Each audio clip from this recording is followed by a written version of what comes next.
our ROCKwell Music Magazine booth, NAMM 2016. Sunday, otherwise known as Zombie Day. See, I can't even talk. I'm a fucking zombie myself. But I'm here with the lovely, super uber talented Sonia Harley. Introduce yourself and then schmuck who's sitting next to you. Wow. Yeah. I'm Sonia Harley. This is my bass player, Robert. He freaking rocks. He rocks. He totally rocks. And I'm just glad actually to be here at NAMM. It's so weird because it's the last day. Is that why they call it Zombie Day? Yes. Yeah. And it's the only day I can make. It's on Zombie Day. Nice. Sonia, you know, we had the passing. We've had a lot of great rock stars, so unfortunately last month. But one of the biggest, the first one was on December 28th. We lost somebody very important to you. Yeah. Yeah, somebody you were very close to. Yeah. Who was that? That was Lemmy. Yeah. And before he passed last year, he got to do some really wonderful things, including being on the motorboat.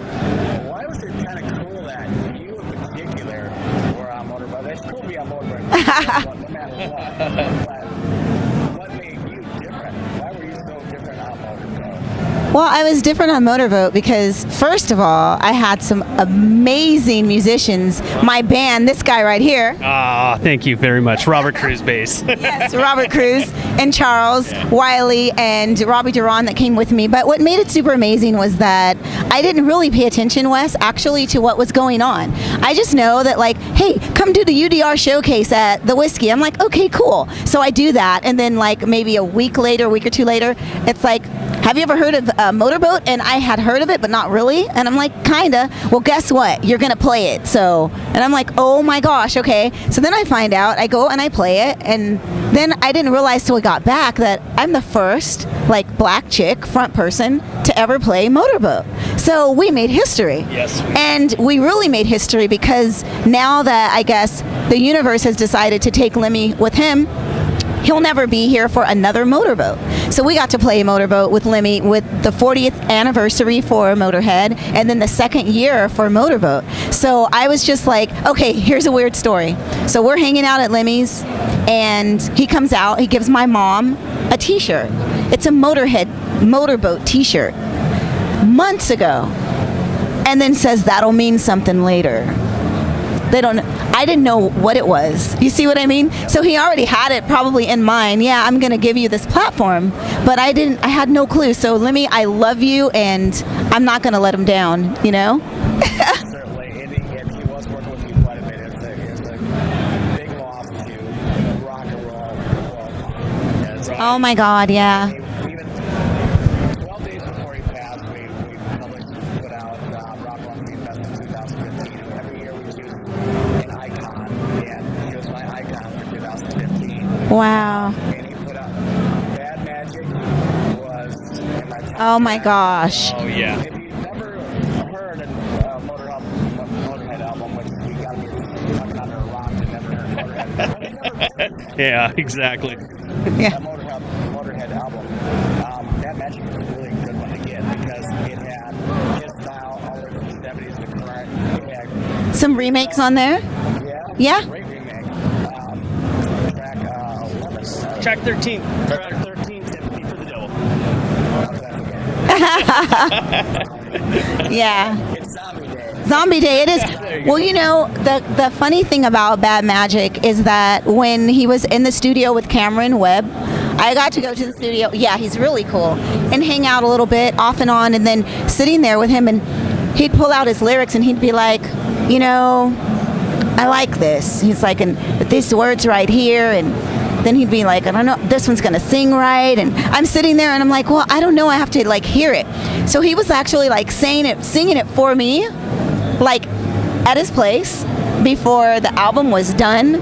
I was telling them, I was like, oh my God, like I cannot believe that I'm sitting here with Lemmy and he's singing his shit to me that nobody's heard yet and asking and saying like, I don't know if that word fits. I'm like, yeah, maybe we can think of a better word that might sing better. He's like, yeah, you know, and I'm sitting there as he's writing out the songs for Bad Magic, you know, and I told Montreal. I said just the fact that he allowed me to be there and to hang with him, chill, not like, oh my God, I'm at Louis. No, not at all. This is like, I love music, so we would drive her crazy because we'd sit there for hours going through lyrics and, looking at stuff. And I told him I wanted to get a tattoo, so he like whipped out these books, like 4 or 5 books of different tattoos and everything, right? And he's like, well, you don't want to get that one, and he's like, and just remember, whatever you get's going to be there when you're old and wrinkly. So I'm like, yeah, but I did pick out a tattoo with him. I'm going to get it done. It's like the first cross that was ever made before they put the top of the cross on, the crucifix cross. It didn't have like a place for you to rest your head. And it's the first cross, right? So it represents the first for everything. So I was like, Lemmy, you're a first. Like, you're the first to do the genre of music that you did that like led into so many different people, Green Day, everyone, right? We influenced generations, and we'll continue to. Yeah. And he goes, well, you're a first. He goes, you're a first on Motorboat for, being a black chick, playing this thing. And I go, yeah. He's like, he goes, it works. He goes, I wouldn't be mad if you got that tattoo. So. Tell us about what's new for 2016. Or rumors are going to be recording some music. What's up with the Sonia Harley band? Okay, well, we're in the process of recording. We're getting ready to get started. We have like a lot of songs, and I'm not one of those artists that just wants to write everything myself. Like Robert will tell you, I'm like, hey, you guys, let's all pitch in, because it's a universal effort, That's how you get songs that a lot of people like, as opposed to it coming from one energy. Because I think we're all put here for a reason, and when you get a band that you gel with, then like really tap into everything that's there, so we can have an album that the world's gonna love. You know what I mean? And the world. You know what I mean? The world. I want to do stuff that is groundbreaking and that is world changing. So not just for Los Angeles or for California but for the world. You know what I mean? So I want to think bigger than that, and I think Lemmy told me that's what he liked about me. He said, you wouldn't be here sitting on my couch if I didn't think you had what it took. He goes, and if I didn't think you're a good girl, he goes, you're a good girl. You look like a bad girl, but you're a good girl. So I was like, okay. But he's like, no, the way you think is what's going to take you and propel you to the next level. He said, but just to remember, it's a whole cake. Nobody eats the whole thing. You got to take it in pieces. He's like, so you got to learn, and you, as you grow and you understand your space in music, the universe will keep filling you up, and then you grow with each album. So, yeah. Thank you. It's absolutely amazing. This is the first time that I felt at home. We really were a family, and we have so many different influences, and we bring it all together. We have Robbie Duran, who is just absolute soul. That guy's just amazing guitar player. And then we have Charles Wiley, just absolute thunder on the back. And there's just a special chemistry. And for the first time in my life, I really feel like I've been part of stuff. I've had glimpses and little just dashes of hope, but this is the first time I've actually been at home with everything. I mean, we have Daryl Swan, who's the music manager, and he handles us out on the road too. Yeah. Patrick is going to laugh at this from Butterside. He's the front guy for Butterside. So when we did the tour, we're doing Motorboat, he's like, dude, he's like, who's that? I go, that's my music director. He's like, really? And I go, yeah. He's like, I'm doing all this stuff for all my guys. I go, you need a Daryl. He goes, I need a freaking Daryl. Because Robert... Oh, yeah. Oh, my God, Daryl, yes. He took care of everything for us. Like, all of our tickets, like, when we go to the airport,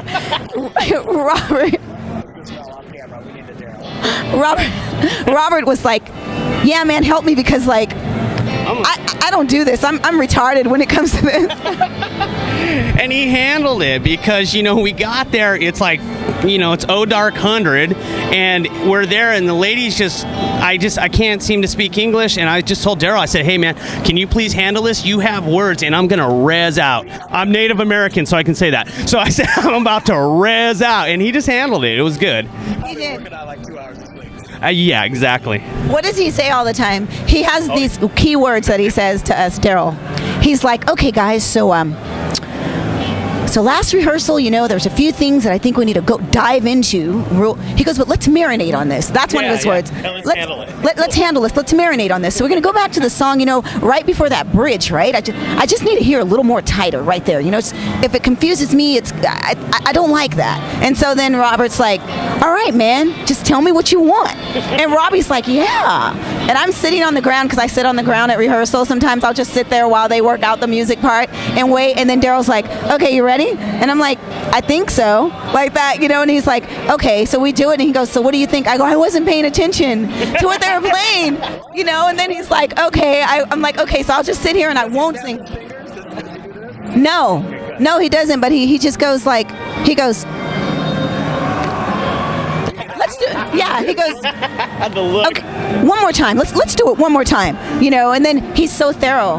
Wes, the guy, he's that guy. Yeah. He's like, I don't want to be that guy, but you need that guy. He's like, so I'm the one that's like, excuse my French, can I cuss?